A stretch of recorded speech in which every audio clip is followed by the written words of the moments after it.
Hello friends, આજે આપણે બનાવીશું યુનિક રેસીપી ચૂરમુર ચાટ. પૂરી એડ કરશું,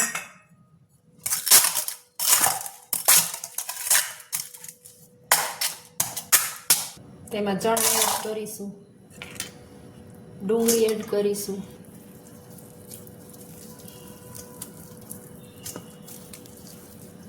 બટેટું એડ કરીશું, લીલું મરચું એડ કરીશું, લાલ મરચું પાવડર એડ કરીશું, જલજીરા પાવડર એડ કરીશું, મીઠું એડ કરીશું, ખજૂર આમલી એડ કરીશું, ધાણા ભાજી એડ કરીશું. તેને આપણે મિક્સ કરી લેશું.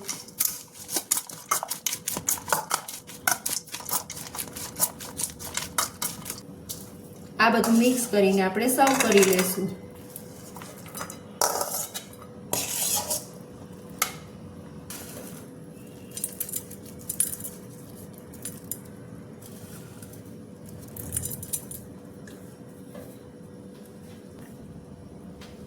તો આપણી ચૂરમુર ચાટ બનીને રેડી છે.